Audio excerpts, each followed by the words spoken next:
Welcome everyone. Welcome Simon. So good to see you, bud. Thank you. Same. Today's episode's a cool one. We're going to be ranking 2025's like music, the best of what we loved. We're doing a top 10 each. We're going to work backwards from 10 to 1. And at the very beginning, because Simon and I are the way we are, what we're going to do is do like a little special mentions, right? Where we just name like Yep. maybe Yeah. one or two like albums that were kind of close, maybe, because I've got a few that were sitting right on the edge. Um, Mm. and then after that, we'll sort of discuss them as we go. And who knows, maybe Simon and I will have the same number one. I doubt it, but maybe, I think we maybe will have more overlap this year than last last year's, year. but we'll see. We'll see. Yeah, cool. So I guess this is the. Shall we just launch straight into it? Yeah, let's go. Let's go. Yeah, All right. So, did you want to start with some special mentions? What were some bands that I didn't can quite start. make I your can start. top 10? Well, first of all, like a real special mention, I would like to give to Imaginarium, this nice thing that we got because, I am now struggling with if I put this one on like number one or two or three or something like that, then it's gonna feel like I'm being bribed because it's such a beautiful product that we got from our friend Laura here, and it's a great record. So also, if I put it too low, then I'm gonna feel like I'm compensating for it the other way. But I would totally say give this piece like if you like epic historical progressive metal. This is a good, real good, high quality thing with Clive Nolan that I know from Pendragon and Arena as well. So I mean, Yeah, it's check this one beautiful. out. When it came in the mail, I was Yeah, like, it's oh really my beautiful. gosh, how beautiful is that? So, thank Yeah, you. right. Yeah, and what we decided is to that she wants to come on the show, so we're going to talk more about it when A she's future date. when she's on. Yeah. Um. So that said, like it for sure belongs in my list. I just can't unbiased put it in there. Um. And then I was thinking like we're doing a top 10 here of our Yep, favorite releases of 2025. I'm just gonna blast please do. Yep. my 20 to Oh, 11 20. Okay, go for it. as special mentions. Yesterday I had to change it around, leaving the Shards by Joviak out of the Oh, top yeah. 20, Yep. which felt real bad. Now, I just because I said that, I also managed to mention them. Okay. So, top 20. At number 20, I got Gösta Berling's Saga Forever Now. At 19, I got your recommendation, Psychonaut or World Maker. Hmm. 18, I have a Gazpacho, Magic 8 Ball. 17, I have Catatonia, Nightmares as an extension of the living state. Way 16, deeper. Avatarian, Between You, God, the Devil, and the Dead. At 15, I have Myth of Logic. Very happy that he approached me, the guy behind this band, because it's a super record, The Memory of After. Green Carnation, the one we did a whole episode of, A Dark Chapter, Part 1, Shores of Melancholia, is my number 14. And number 13, uh, Lunatic Soul, The World Under Unsun. At 12, we have, we talked about it last time as well, Flor de Loto Oh, yeah. with Cosmos. And 11, I have Pathos with the apt name when we're talking about knee injuries. The name of this album is Ligament. So Take a breath. that is my 11 to 20.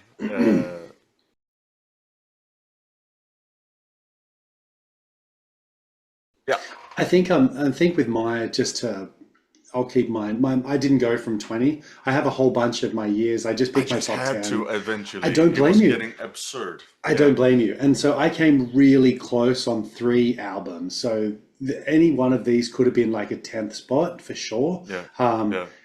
yeah, so just to put that out there, and it also had a last second change just before the episode. I did have to flip one of them into 10. But for me, I've got Jacob Roberge's The Passing. It's a Oh stellar, yeah, I have to it's a listen to that. yeah, it's a stellar album. It's really good. It's a debut album as well. Lovely guy. Mm. But I can't. sing its praises enough. I think it was great. I also think The Great Wide Nothing had an album called A Shout Into the Void. I thought that was Yeah, excellent. that one was I also just left out of my top 20 at least. Yeah, Yeah, that I was a cool have one. The World is a Beautiful Place and I'm Not Afraid to Die's newest album, Dreams of Being Dust. The reason it didn't make my top 10 is because I just really do struggle with that sort of harsh and heavy like music. And so I think Yep. it is exceptional. And anybody who is like loves that kind of stuff or is into that kind of stuff, I think it is a powerful, fantastic album. And I think it's a real work of art. Like it's so good with what they've done and how they've done it. I can't state that that's good enough, especially if you've done previous albums by them. And I also last minute Catatonia got bumped out. So Oh, yeah. the Waking State album you were talking about before, Yeah. that there's just been bumped out. But in saying that, they're probably my top ones that are just so close. They're Yeah. just so And close. with the world is a beautiful place, and I no longer want to die. That uh, that one is in my list of albums to listen to and put in this list. So I Yeah. mean, And that's the thing, that's right? why. It's the whole point of these lists. It's for all of us people who love music to compare each other's and go, oh, that person said this, and oh, I forgot about that Yeah, one, and yeah, oh, I was meant to get there. And hopefully, this is the yeah. thing that encourages people to And we listen to more also said music. that, we'll do this in a half year again, just to to get all these entries that we because to be honest, like it's not enough with listening to an album one time, right? I mean, then No. yeah. Yeah. Okay. So just, it's a Uh, good point. Two of the albums that are in my top 10, I have not listened to as much as the others. They're no, newer to me of anyway. course. And so because of it, Yeah. look, I believe that they should be in the top 10. I really, truly do it. I'm kind of guessing that they would be with a few more listens. But who knows, in 6 months' time when we review this list, we can look back and go, yep, you were wrong, you were right. Maybe they're number one, who knows? And you'll But see what the longevity of an album is as well. exactly. Yeah. Exactly. Um, Okay, so did you want to start with your number 10, my friend? sure. So at number 10, there's a band called Lucid Evolution.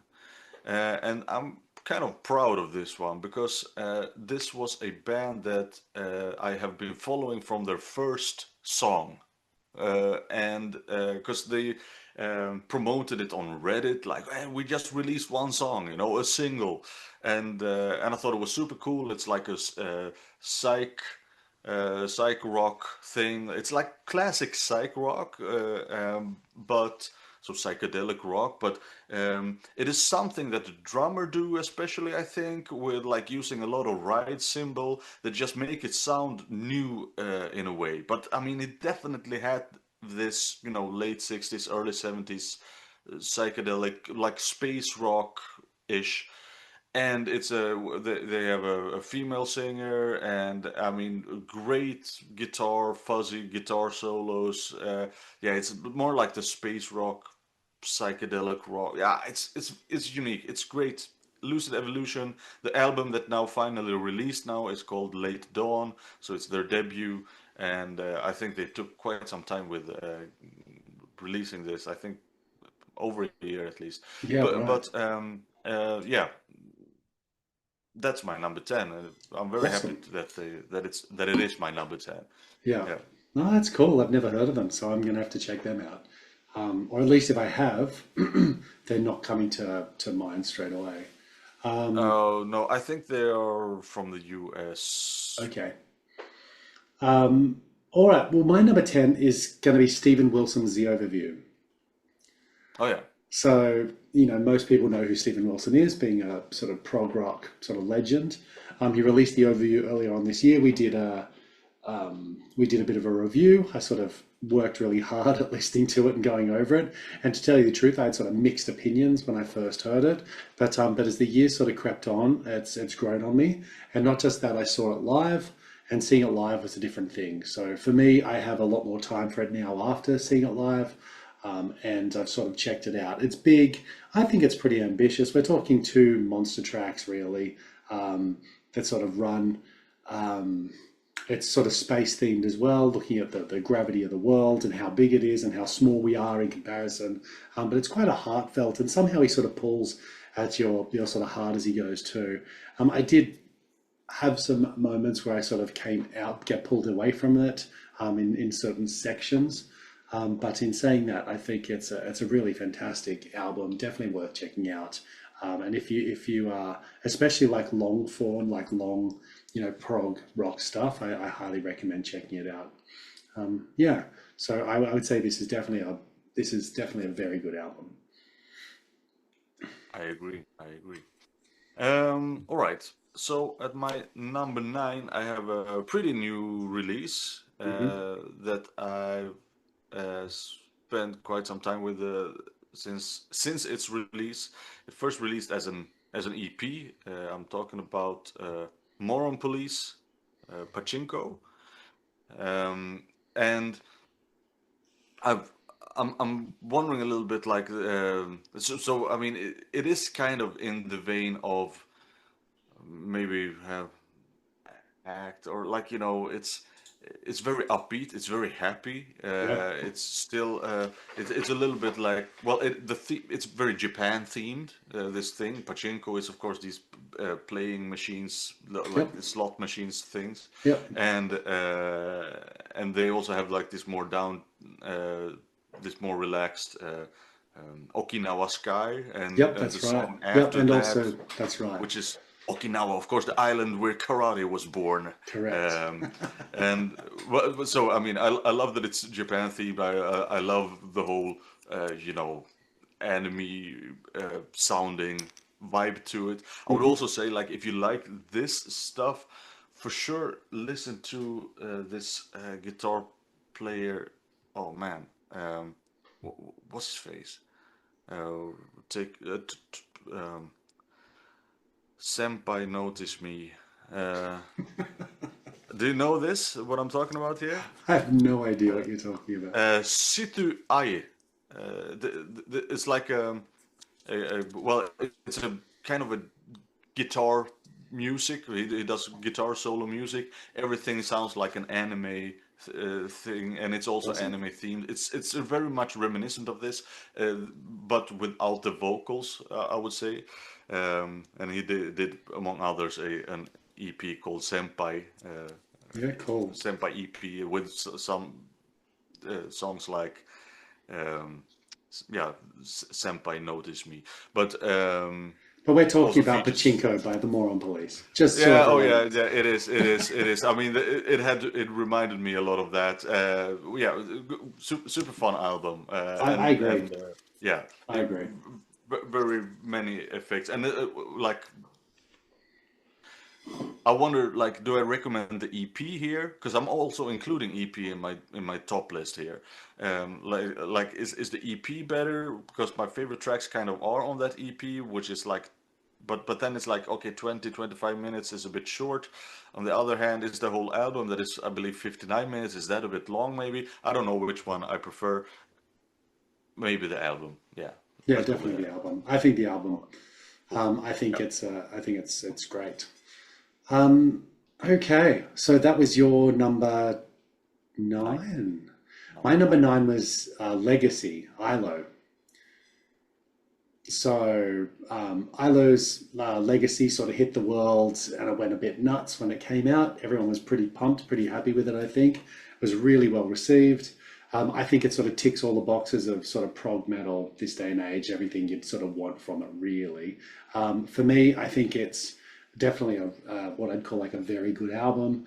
It's engaging, it grabs my attention at times, and I think that the big standouts with this album is it's just compositionally, it's kind of exactly the way I'd kind of make music if I was trying to as well.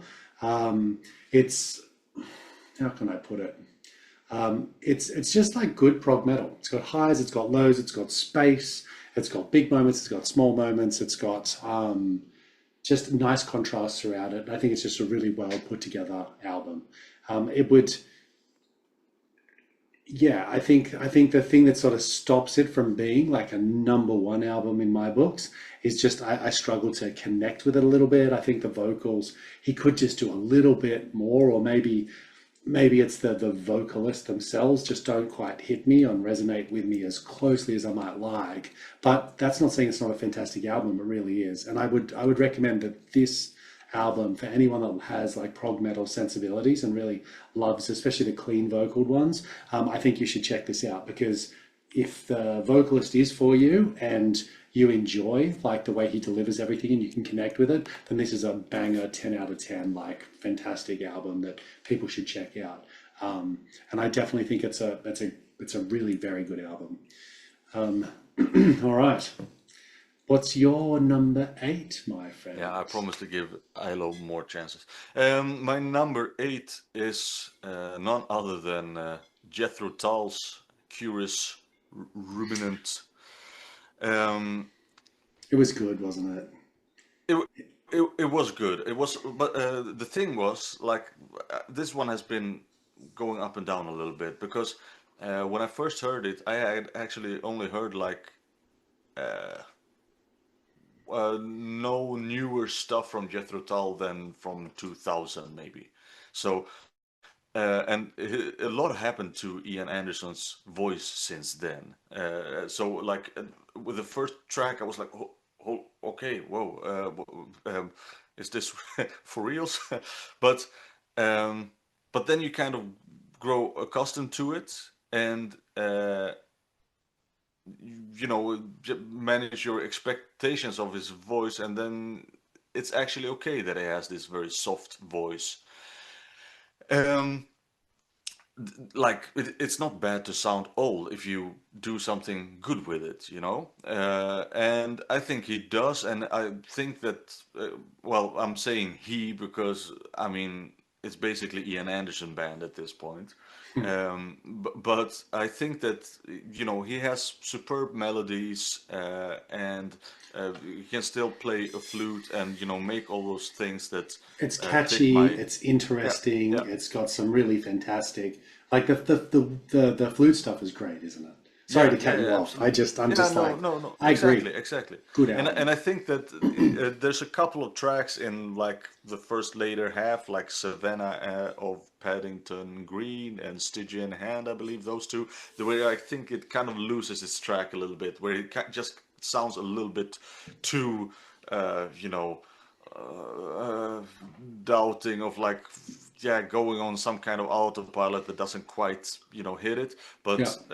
but then again drink from the same well and in yeah the interim sleep one, that the What did you think of last the spoken Tipu word track. House? Yeah, that one is like one of my favorite Yeah, tracks it together with was one of my with the standouts as title well. track Curious Ruminant. I also think like a real upbeat you know folky, you know, it's Yeah. like okay let's you know let's throw a party in the Shire or something. Yeah. Yeah, it probably was like it's definitely one of the better albums that I heard this year as well, that was released this year. Yeah, I yeah. think it's an awesome choice. All Really right, cool. thanks, man. I thought I was going controversial with this one, but No, at least, yeah, I need to give it more time myself. Like I do need to throw it back on again. Finding the right sort of mood for that kind of music I find tricky sometimes. And a large part of my folk music was this year I sort of had consumed with other stuff. So I just didn't quite get there or get back to it as much as what I would have liked for me to really feel like I could say, yep, that's a top, you know, album of the year too. My next one is interesting because it's definitely slightly curvebally. This one's John Butler's Prism.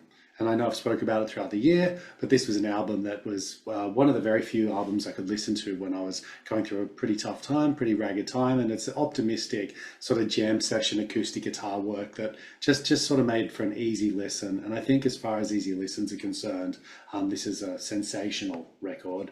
I think it's really, really strong. I think the delivery's great, the way it's put together is good, the flow's fantastic, and it's just a fun, easy listen. If you're a fan of kind of I don't know, poppy alternative kind of vibe, definitely check it out. The guy's got like he is a you know a guitarist of virtuous.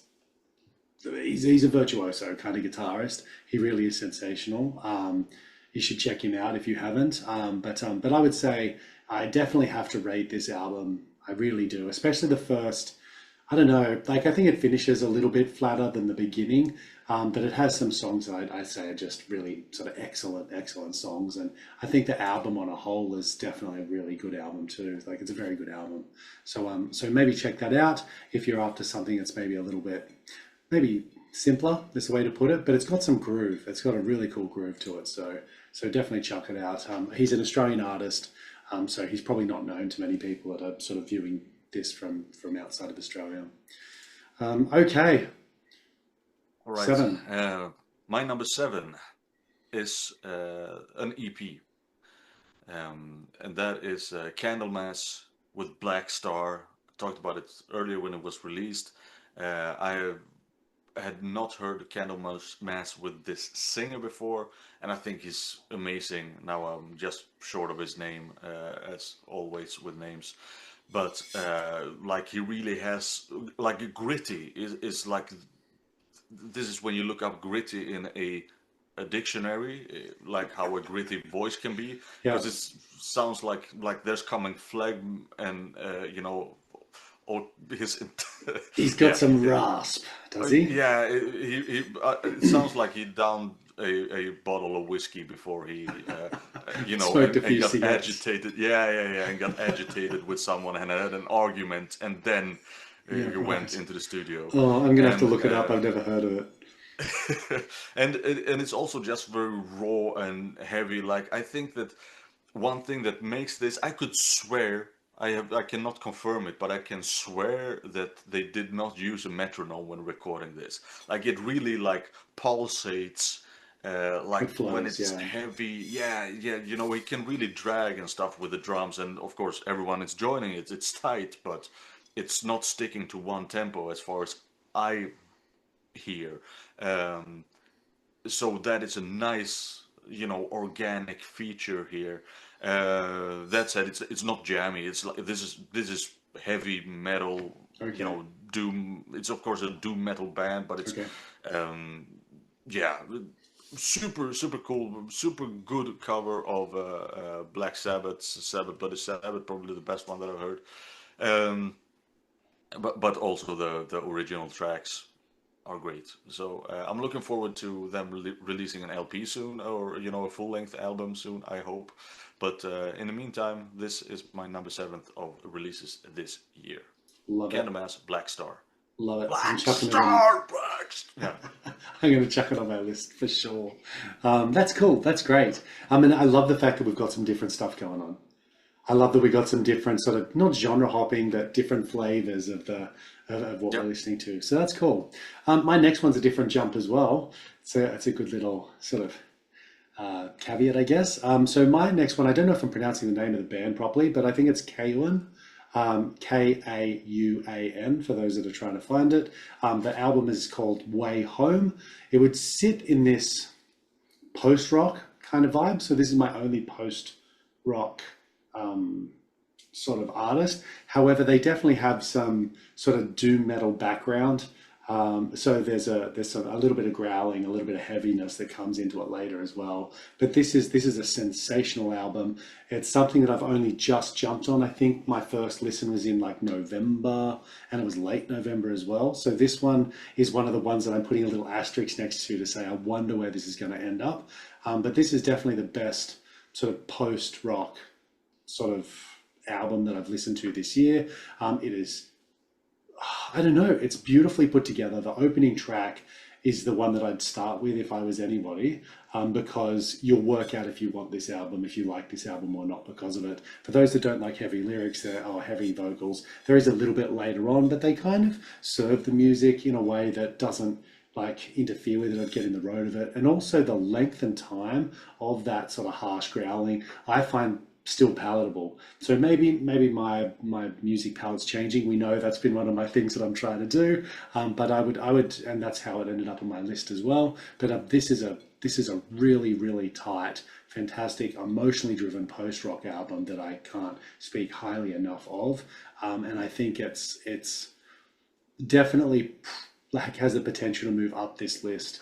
If this is your jam, then definitely. I think it's really good. I think this is a very good album. Yeah. Have you heard of it? You talked about them before, and we actually Okay. just got a comment on that video from Metal Maniac 68, who said Oh that yeah. two members of the band are Russian who relocated Yep. to Finland in 2021, and the three other members are from Finland. So I don't know if you said they were something else.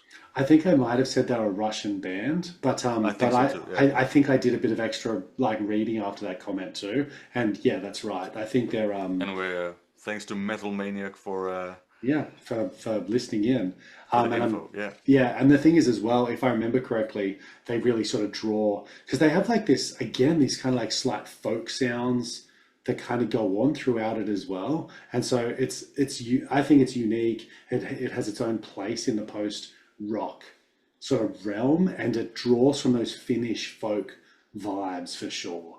And so I would like, I'd put my hand down and say like, check it out. All right.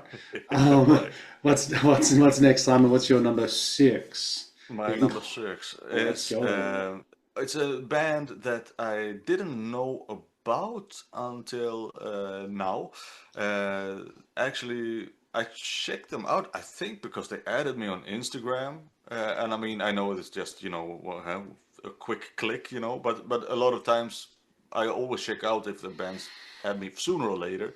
And Yeah. then I heard also a bunch of good things about this band, and it's Moon Letters. I don't know if you heard of them. Oh, Well, it is like it's very much Genesis 1975.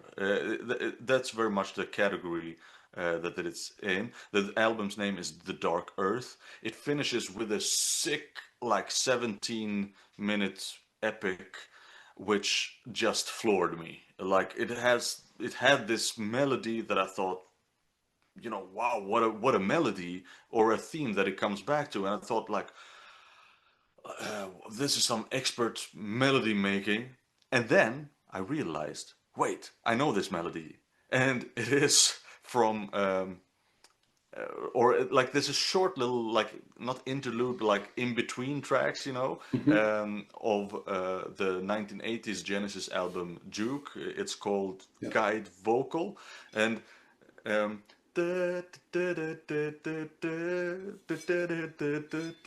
like that's what they use, but the thing is the Genesis track is 2 minutes or 1.5 minutes or something. It's just something quick that goes by, and here they just take that melody and they make an epic of it, and it's fantastic. Like the guitars here, they sound just like Steve Hackett's guitars. The bass sound is great. It is more like modern in the production, but it's not fatiguing. Like if you like your 70s Genesis,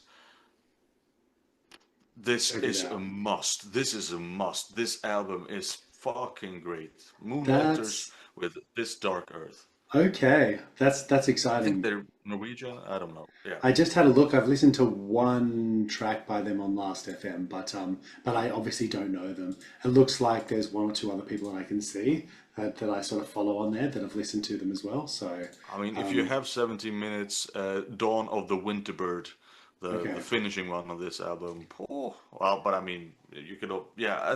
That's the weird thing about it. Like, usually you would wait a little bit with the epic, with recommending the epic, because usually maybe one of the shorter tracks is more yeah, something to straight to it, jealous and you get a stress good to. idea of them. Yeah, Yep. but this is like the track that made it for me, Yeah, right. and then I realized that the shorter tracks before it are good as well, you That know. happened to But me with what was it, Moon Safari, with oh yeah, Himbanlakan or oh whatever it yeah, was called.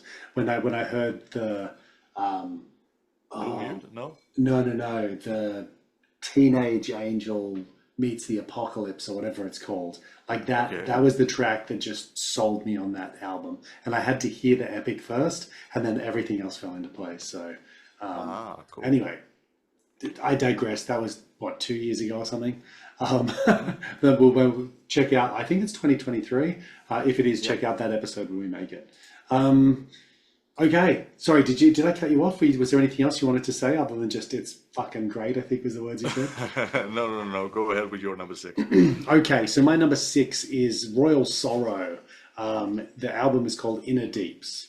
So Royal Sorrow are a band that have recently formed. Most of the members are in previous acts And I brought this up previously as well. I think most of these I should have because we talk about our monthly listing regularly. But in saying that, this is the second most played album of this year for me. It's, how can I put it? It's prog metal. It's poppy. It's hooky. It's like right to the edge of how poppy and hooky you can take something, in my opinion, without it starting to end up a little bit like just like, oh, it's a no from me. But it goes right to the edge, and it's in this sweet spot where it's slightly, I don't know how to say it. I just think it's accessible. I think it's catchy. Whenever it's on, I smile to myself. When I'm listening to the breakdowns, because they have a lot of sort of, progressive metal breakdowns. When they do it, I squint like this and I sort of start nodding along. I want to sing to the choruses. I just found this to be a album that is, for some reason, I just like it a lot, and I really really enjoyed this album, and I would kind of take this to the, like, that next tier up from the other stuff that I've spoken about previously, just in terms of sheer love of this album. And I can't recommend it enough. For some of you, it's just going to click. You'll love it. For others, you will just go, what the fuck is he on? I can't believe it. But I really do. I think it's great. And I think the heavier they get, the better it is. So, yeah. I I couldn't stand this one. it's no, it is that category that that does not click with me at all. Like it's kind of like this genty modern, Yep. Yep. like this modern kind of prog, prog adjacent It's metal. it's gent. Yeah. It, yeah, It's got that. and I guess just like you know, like that's why I'm having a hard time with Vola or ILO. Yeah. But I still enjoy it to some degree, and this one just does No. not at all.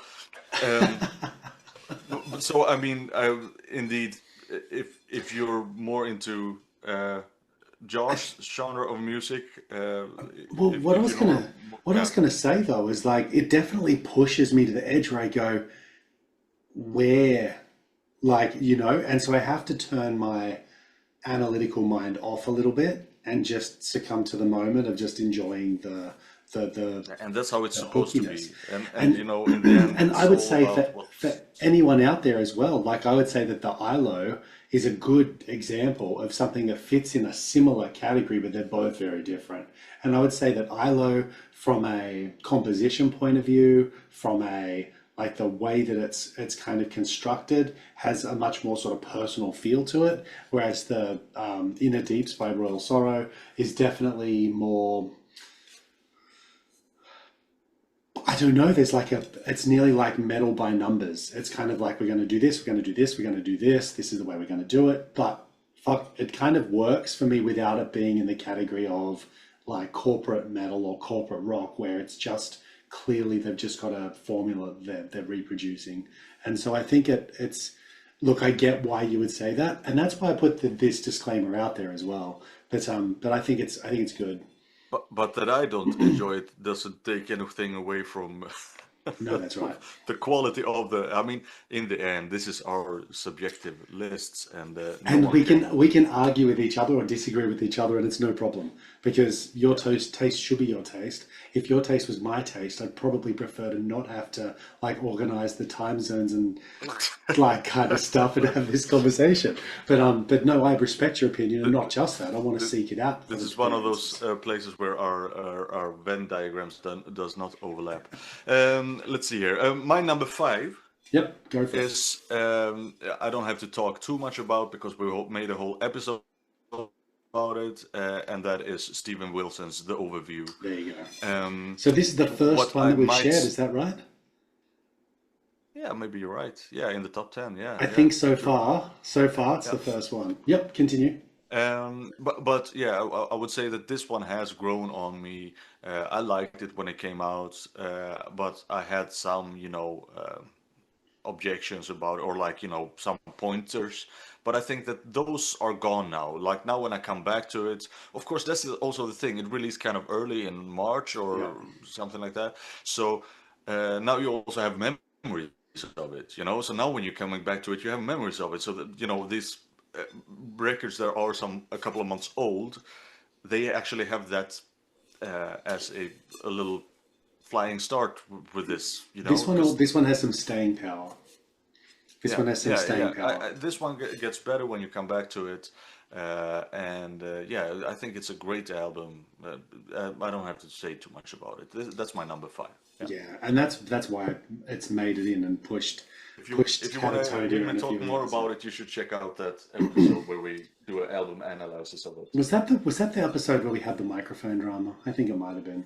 Oh, But maybe. Yeah. who look, check it out. Hopefully you can put up with If it. you can stand that, check it out. Yeah.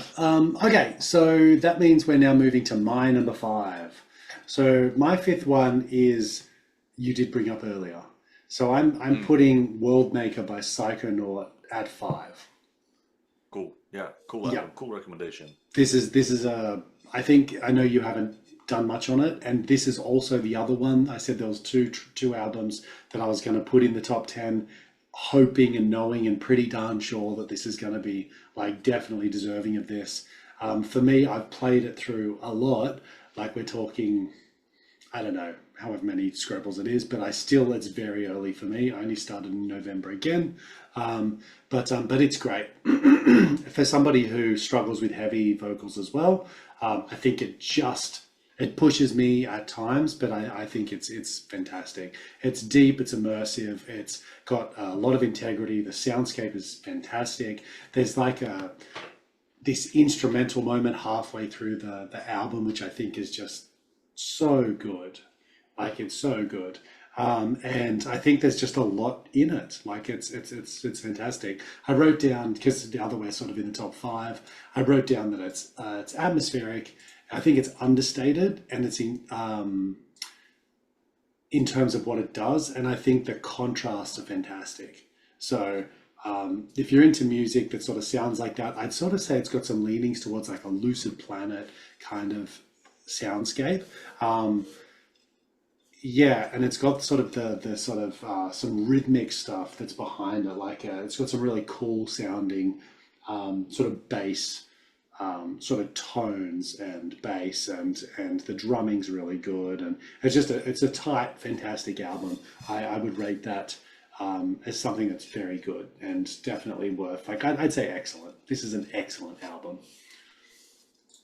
All right. Yeah, really, yeah, cool one, cool one. Let's see here. I have on my fourth spot. This one dropped a couple of positions. My all-time band Dream Theater with the return of Mike Portnoy, Parasomnia. This is, I think, like emotions put this one very high up because I have been disappointed by Dream Theater before. Yeah.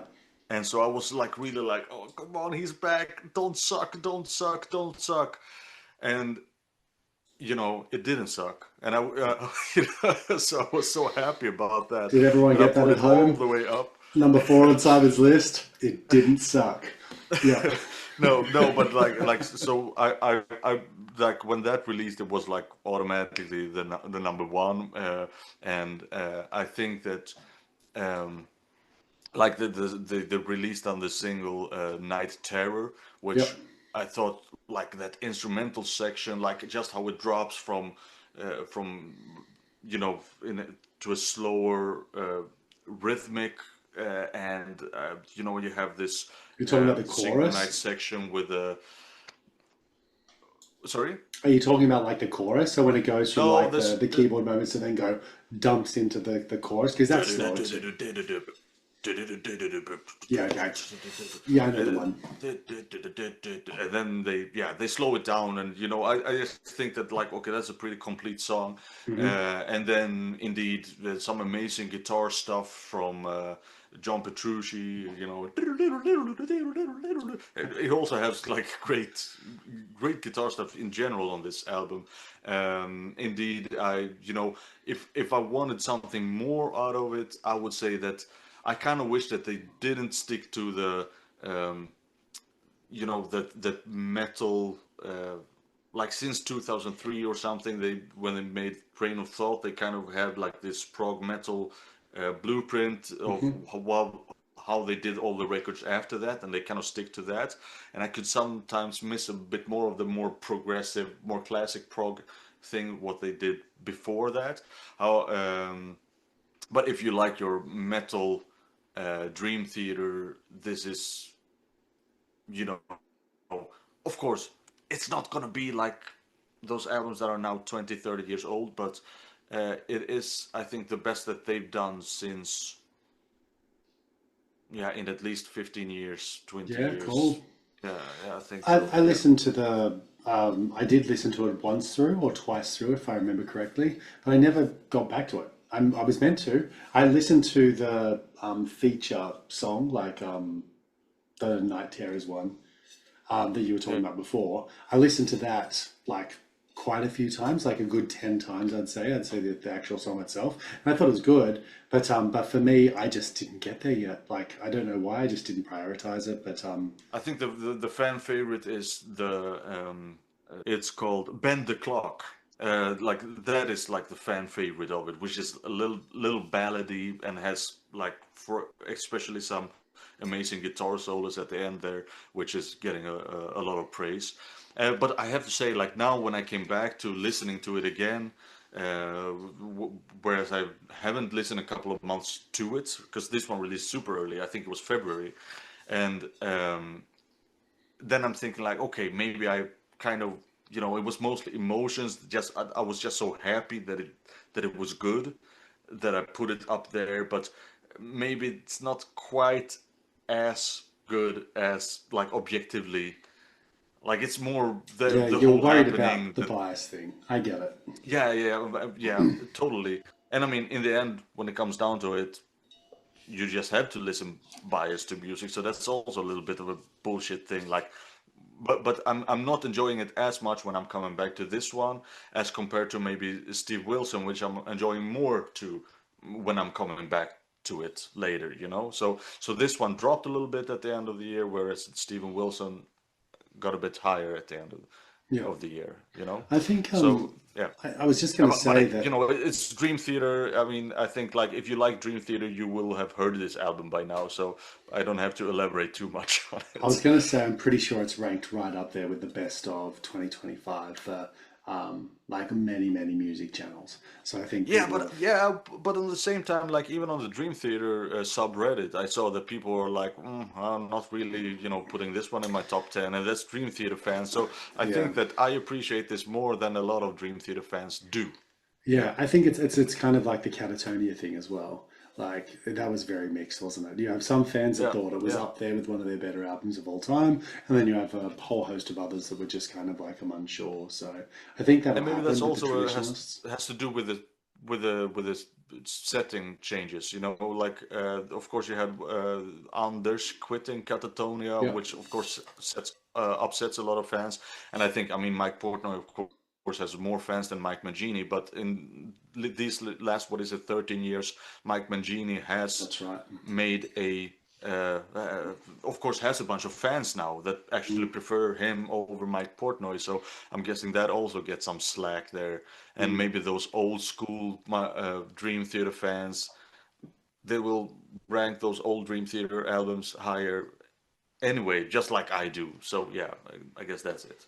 Well, there you go. All right. Well, my number four is the big one that I think people are going to disagree with, or at least think I'm crazy. Some people, however, Is this who for the thumbnail? yeah, maybe that's right. But so I think this one's actually the fans of this will, I reckon, give me such a big thumbs up. But for those that aren't fans of this band, they're probably just going to shake their head when they check it out. But I'm going to say my number four is LSD by the Cardiacs. I think the Cardiacs are interesting for me because I've had them recommended to me before to check out, and I couldn't stand it. Like I couldn't stand Oh, it. really? These guys were too crazy. I didn't like the soundscape. It was just all over the place. It was incredibly like chaotic to me, and I just thought like I don't understand why people would listen to this kind of music and really enjoy it. And for me, I don't know why. I picked up the album, I gave it a go, and this, I don't know, unorthodox, unique, highly energized album that's been released, I think was out like it was an excellent album. Like it was just so good, and it's a longer one. There's lots of tracks in it, and I just think they don't really put a foot wrong throughout it as well. I think it borderlines on the edge of tolerable repetition sometimes for some people, but for me, it's creative, it's unique, it's left of field, it's something that I haven't really listened to before, and for some reason I can listen to this where I couldn't listen to their other stuff. As in, like I just turned their other albums off. That's funny. I mean, I have to say, I've listened to this and I listened to some of, I Mm. think, like early 80s. Yep.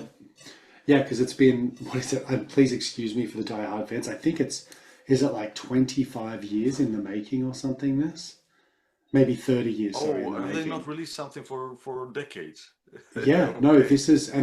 also the last project, and members like dying and like final notes, and like they recorded it before he died, if I remember Oh, correctly. yeah, Please okay. forgive me, I'm not the biggest Cardiacs fan, but Yeah, I'm because pretty I actually enjoyed like what I heard from the early 80s of them, and then this I did not enjoy as much.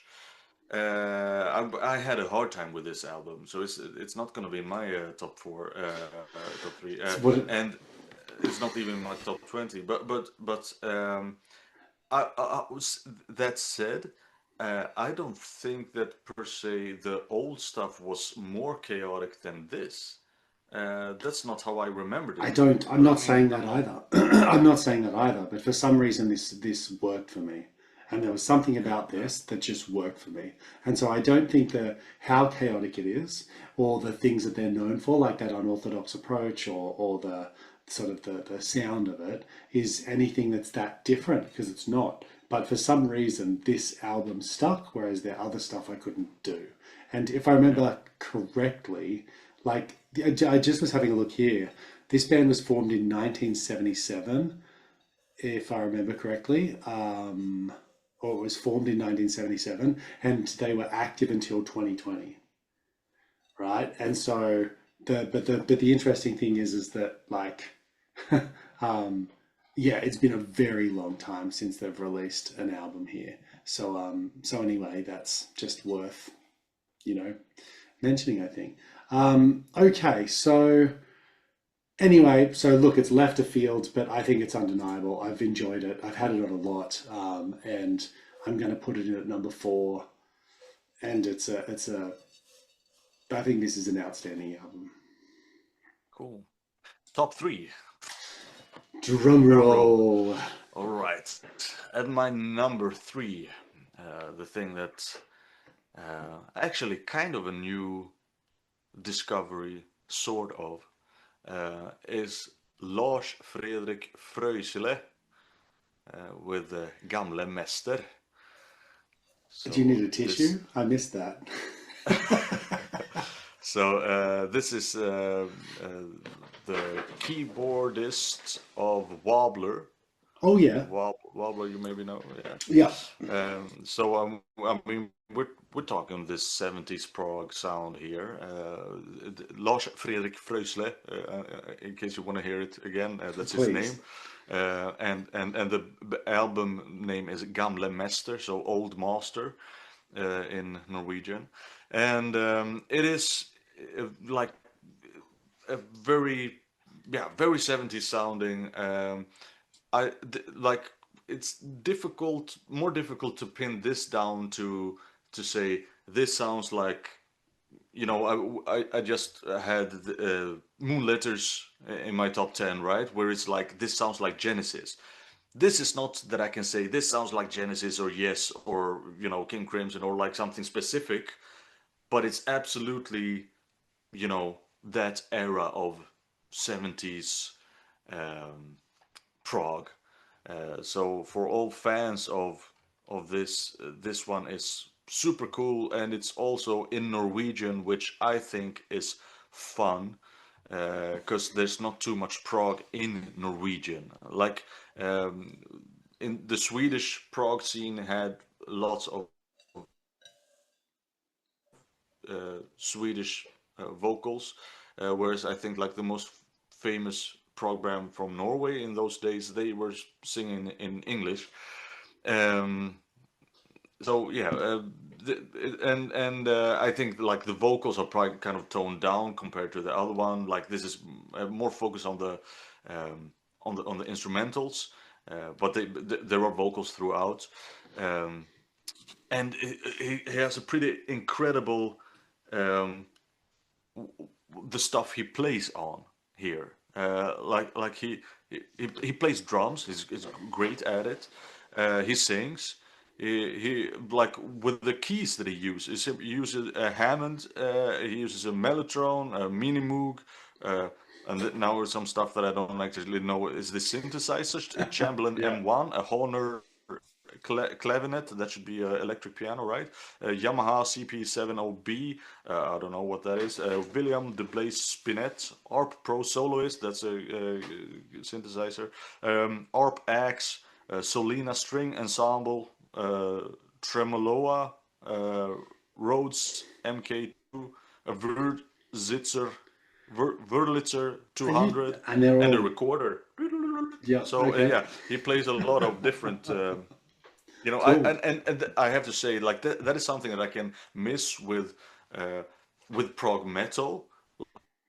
Like the thing that prog rock has over prog metal is just the different instruments being used. Because of course metal is a little bit okay. We have the keyboard, sure, but we have the guitar, bass, and the drums, and it doesn't fit quite as many other instruments in it. We So might have to and do that's also something when here. it's fun. With like Flor de Lotto using all these flutes Yeah. stuff in the metal is fun, right? Mm. But I think yeah. So and this is just masterful classic prog with a lot of focus, a lot of mellotron and other keyboards. So Frösele or Lars Fredrik is his name, Awesome. right? I'll have to check it out. Frösele. I'm super, Yeah, I super think so. curious. That's cool. That's I one of will those need two. your help spelling it, saying it, pronouncing it, and probably understanding it. But in saying that, if the music's good, that's all I care about, right? Yeah, yeah. Cool, awesome. So, my top three. So here we go. First one. I'm putting Magic 8 Ball by Gazpacho. Mm. I'm putting this in at number three. I thought this was Yep. a stellar album. This is an outstanding album. I thought it was instantly, like, I just thought it was dramatic. I thought it was atmospheric. I thought it was a real quality album. For me, there's something about the vocal tones of the singer that just sort of resonate with me. I think it's got really memorable moments throughout the album as well. I know many people have said it's good, but I just am surprised by people not saying like it's ridiculously good. I think it is, and this is a really, really, really strong contender for me in like my favorite like listings of the year.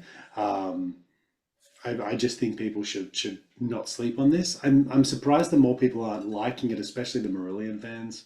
A friend of mine told me the reason he didn't think it was that great was because it sounded very similar to Marillion, and he that was just his thought process behind it. But he hasn't actually given it much time. And so for me, I listened to it and then listened to a few Marillion tracks in the past that I'm not as familiar with. As you know, Marillion is on my to listen list. They're one of the bands that I need to continue to explore.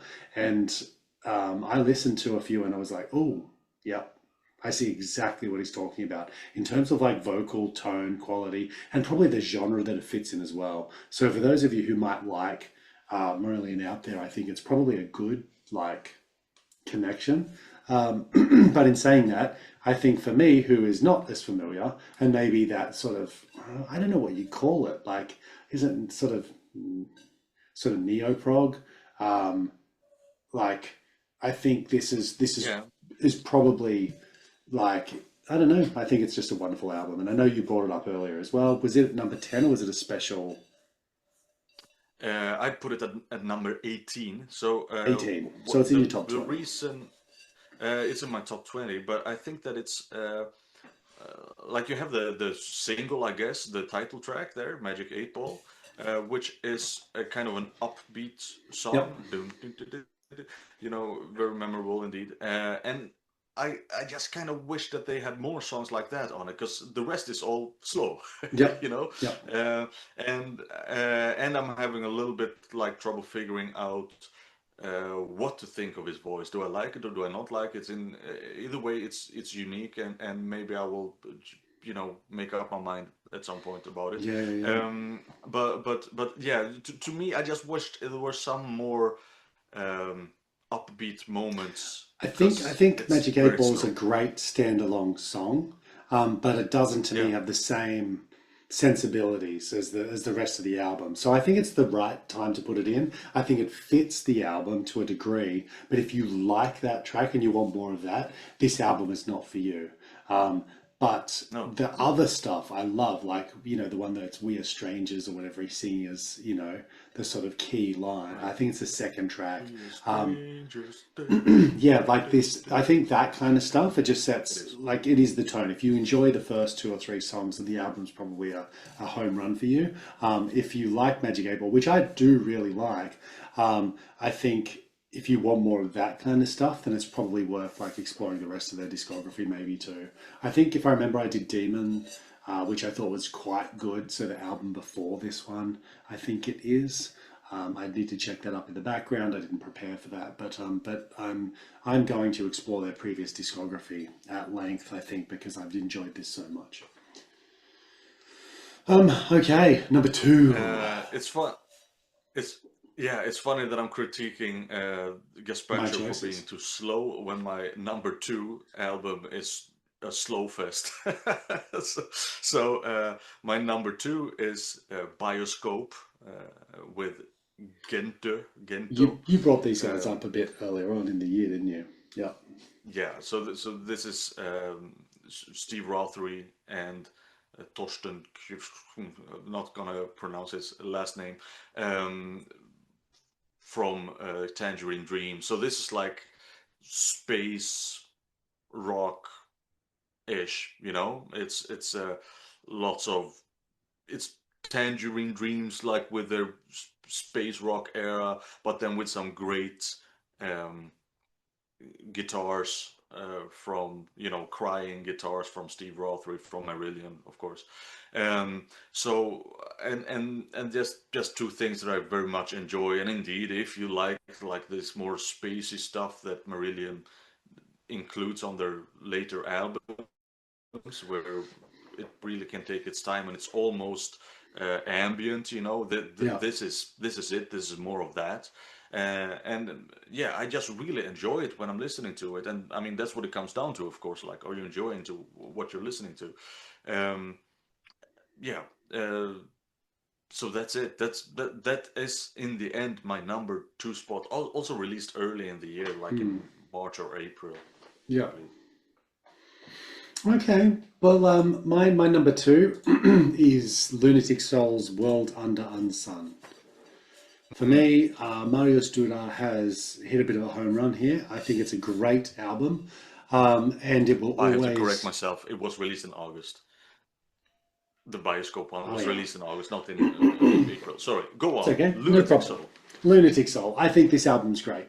I think I think it is thoughtfully prepared. It is obviously like a long-term work of art that this guy has put his sort of heart and soul into.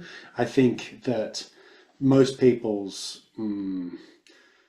critique of this album says that it's too long because it's the length of like it's the length of two albums. But Yeah, in the saying that, double. Yeah. yeah, I think it's great though, and honestly, I think it's got its highs. Like I think it's the Prophecy and Monster it's got some really fantastic standalone tracks, which I would just rate like really highly. But I think this is an album that sort of touched sort of my heart. And I think it'll always, how would I put it? I think it'll always sit there, you know. I think the first time I heard it was a very emotional day anyway, so maybe there's a little bit of that too. But because of it, look, I think this is an album that's going to last the test of time. I think it's memorable. It's look after the first or second listen, I just found it so easy to pick it back up again, to remember the tracks, remember the tunes, to be able to like. It's for a very complex and very well thought out and well orchestrated album, especially one of this length. I'm amazed by how easy it is to get back into it and to find the moments memorable. So I'm actually very surprised that this doesn't rate higher on many other people's sort of lists. But this one's I think a truly special one, and one that's worth checking out, especially if you like. I don't know.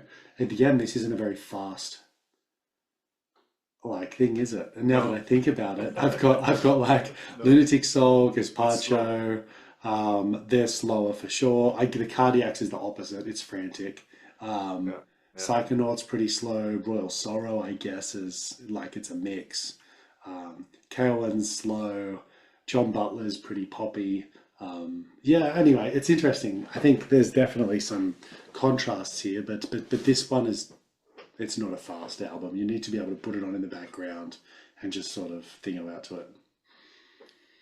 Yeah, yeah, that's what he said too. Like this is an album for people that have time to listen to music with their eyes closed. He said, "Do that." And I mean, I think it's true. That goes for a lot of music that I listen to. I think the reason why it didn't end up higher on my list is that I think that because he plays everything himself on this album, I believe, right?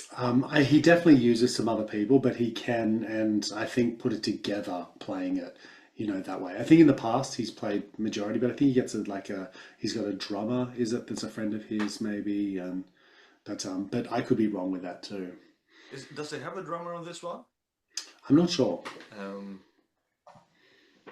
Because I thought that he had a drummer on another one. Let's see here. Because I my critique was a little bit regarding the drums, that I thought they were not so.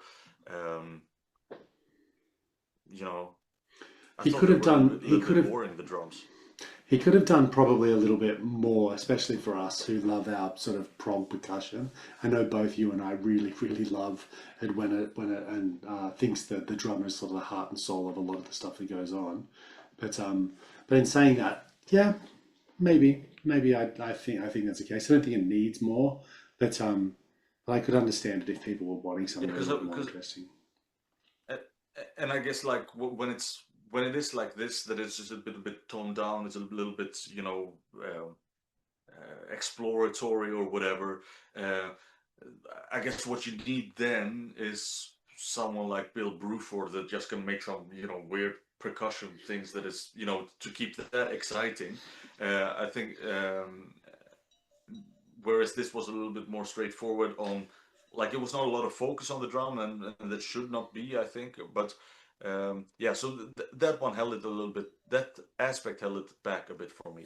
To me, Um, the rhythm is so strong though, like in the bass.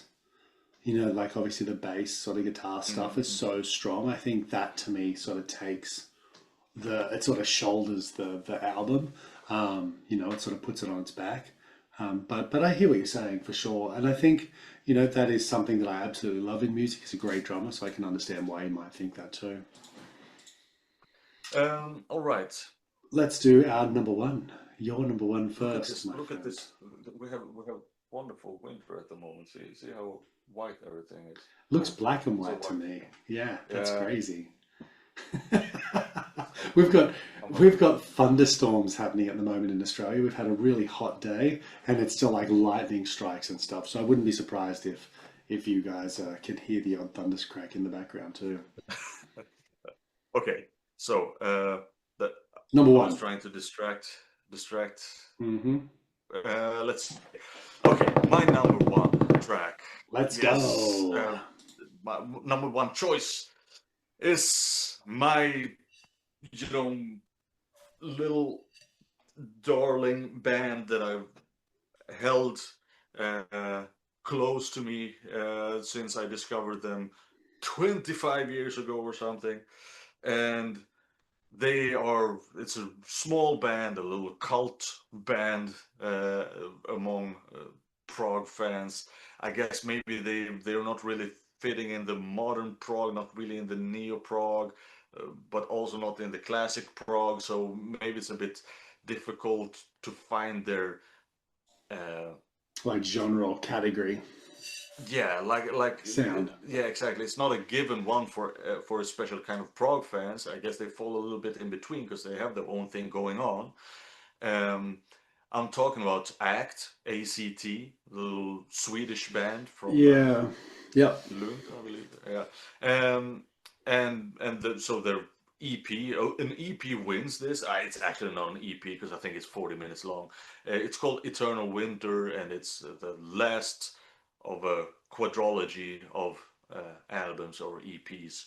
And I think they just score everything 100% good here. What can I say about it? I think Home is one of the strongest tracks this year.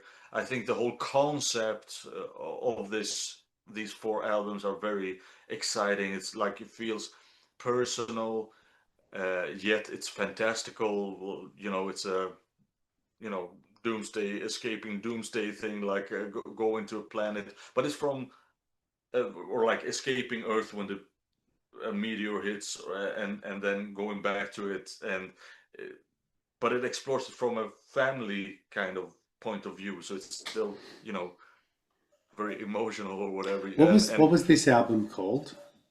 Eternal Winter. Okay, so this is after Last Epic, is that right? Oh yeah, Last Epic is from 2003, I believe. Oh, okay, right. Okay. So But Last Epic is maybe their best release, I would say. But okay. this is up there. This is So up I've there, I so would I've say. listened to Last Epic as because of your recommendation. And I think I Mm, heard you say that these guys had released something and we'd maybe mentioned it, but I didn't prioritize checking it out. I think maybe mm, because it was an EP, maybe that's why I didn't have a closer look to it. But shame on me by the sounds of it. So look, I promise you, yeah. my friend, especially because um, I really do love our discussions and I want to be able to comment on this one. I'd love to check it out. So I'm going to make a priority of doing that over the next few days. It's going to be my next thing to check out because that's cool. And I did enjoy Last Epic, which was a recommendation of yours. So I will definitely jump back into this band and check them out. Do you have anything else to say about it? Well, I mean, like stylistically, I would say that this is a Dream Theater, but not metal. Maybe, Hmm? they have those fast licks, and breaks, a little syncopated stuff, but it's not metal at all. Like Hmm. it is super modern sounding, just like Dream Theater, but it's not at all metal. And I think that you know, give it a shot. Yeah, I just think these guys, one of the most underrated acts, no pun intended, um, out there. I think that's And I always it. thought so. And they haven't made a bad album. Um, they have some weaker albums maybe, but this is not one of them. Yeah, This is cool. one of their best. And that's Awesome. like for a band that started in '95 or something. I think it's cool that they made one of the best releases this year. Yeah, yeah, that's fantastic. My number one you commented on earlier. Ah, So the question is, can you guess oh, before I say it? let's see here. You Let's see here. commented Let's on see it. here. I'm not going to say if it was in your top 10 or not, but I Mm, haven't mentioned it. is it? It's not Green Carnation. No. No. We're doing this for And suspense for you guys at home too, by the way, and because oh, it's a fun game. is it Moral Police? Yep. Yeah. All right. So this And I ridiculously. think that if you like Moron Police, you should like Act as well. Well, there you go, They, right? like, I didn't want to make that Correlation. Yep. comparison because I don't want to spoil it, but I think it's also a little bit like that. If you like that, you should like this. Yeah. So again, this is another one of those things, right? Like Moron Police's Pachinko like album, I think came out of nowhere for me. It was something that was released later in the year. Many people loved it straight away. I sort of looked at it with one of those like through one eye, kind of going, really? But have That's how I absolutely, started out too with this one. I have just fallen in love with this freaking album. I don't know why. Like my again, I've got a friend of mine that says like he doesn't quite get it. It sounds like Sonic the Hedgehog, kind of music. Like it's got this game aspect to it, which I think you were Yeah. when you were talking about the Japanese anime kind of vibes. I totally Yeah. get it because games that are made by Sega that have like a heavy music influence, that have like characters running through some form of a platform might have something that at times sounds a bit like this. But I think I there mean, is, it's not a weird comparison to say that this is like those classic video games, but then with a full band performing and it. and also there's a story here. And not only is there a story, there's like some, I think, some really fantastic sort of metaphors that are used. I like the lyrics in it. I love the energy of it. I love the variations on like the sort of themes that they're going on. I like that it has space. It's not just go go go and at you all the time. I love that it's got like the slower tracks that you alluded to later on in the album as well. I think this is just such a quality album, and it reminds me a little bit of Kairos's Mannequin, which I rated really highly last year, in that it has like this playful charm which just makes me smile. And not only does it make me smile, it just gets me a little bit like, like I don't know what the word is, but I just think I just have so many positive associations with these tracks, with this album. And if I'm honest, this year has been a year of really fantastic releases for sure. And not only that, it's been a year of fantastic musical discoveries for me as well, because I've been doing this podcast, right? So many recommendations have come through from people. I've been talking to you, I've been talking to others. It's been so good, and for me to be able to, I don't know, like, but this is one of those albums that I obsessed a bit over. So it was released like 2 months ago from the filming of this, I think, or like a month and a half ago or something. And I've racked up more plays of this album than most other things that I've had access to for the whole year. And it's something that I have crammed and I have like played, and those kind of obsessive albums that I just can't get enough of. This is one of them at the moment. So my November and specifically December listenings have just been filled with it, and I can't get enough of it. So look, I'm very high on this at the moment. Maybe, just maybe, this could jump down in my rankings later because I'm in the throes of what is the hype train, if you will. Yeah. But I don't know. Like, I just don't imagine this is going to be like knocked off the number one place, but it very well could be because it's just I'm excited. And the other thing I'd say that it reminded me of a little bit is there's an album called Jiminy, written by Bear Ghost, which I was listened to for the first time like early last year, or maybe it was the year before, and I didn't think much of it at the time, but it has really grown on me, and it again is like this. It's creative, it's funky, it's got high energy, it does unexpected things, it's got this like fantastic musicianship as well. It's a different soundscape for sure, but it's got that quality about it that I just find myself appreciating more and more and more with each repetition. And I would highly recommend people checking out the Moron Police's Pachinko if you don't like, oh sorry, if you like music that's not too serious and is willing to laugh and willing to sort of take you on a little bit of a ride. Um, yeah, I thought it was good, and in the end, that narrowly beat out, Lunatic Soul. which is very different, and Gazpacho, which is very different. But for me, this was a ripper. So I'd say it's an outstanding album. I'd give it an A plus, and I think other people should check it out for sure. Good choice. Absolutely. Do it. All right. Well, And if you like that one, also check out my number one. yeah, that's right. It sounds like we got some similarities here, so I'm going to definitely check out yours. But like, look, we'd love to hear from you guys in the background. We'd love to hear, Yeah. what your thoughts are, and what the number one, or at least, what your thoughts are on some of our top 10. Yeah. It's been a great year. It's impossible to get through all the music, of course, and to give albums the true attention that they need. I don't know, like I feel like I'm robbing some of these artists because I'm jumping around the place too much at times. So Yeah. I'm sure there is some really fantastic stuff out there, and that's why Simon and I will always, moving forwards with Time Zones and Time Eaters, do a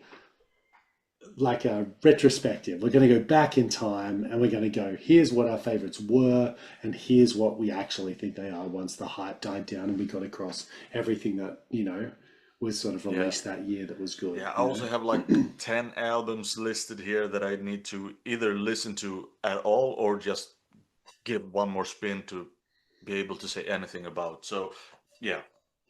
I think that's Yeah. the best way to put it, isn't it? So please comment below, write to us, send us messages on Instagram. We'd love to hear back from you, of course. We'd like to be able to discuss it. That's why we have the channel in the first place. We want to talk music. So please like, follow, subscribe, and please reach out to us. You can find Simon at Simon's Album Reviews. You can find me at the Prog Wanderer on Instagram. That's probably the easiest place. That's where we tend to refer to you. Or maybe just send us a comment in the section on Yeah. YouTube Yeah. itself. Do it. That's Right? probably good for traction. Yeah. Yeah, absolutely. With 2020 sort of six, already started, my friend, I'm really keen to solidify what is the best of last year, of course, but I'm really looking forward to see what this new year's got in store for it, and I'm excited. There's some stuff that's coming out that I'm sort of rubbing my hands together about. So I really look forward to having everyone else tune in and to continue the discussions as we move forwards. Was there anything you wanted to say man. before we finish up? Nah, dude, let's just stop at the top. Yeah, sounds good to me too. All right, well, until we see you next time, peace out, everyone. Thank you so much for joining us, and we'll catch you next time. See ya. Yeah, hang loose.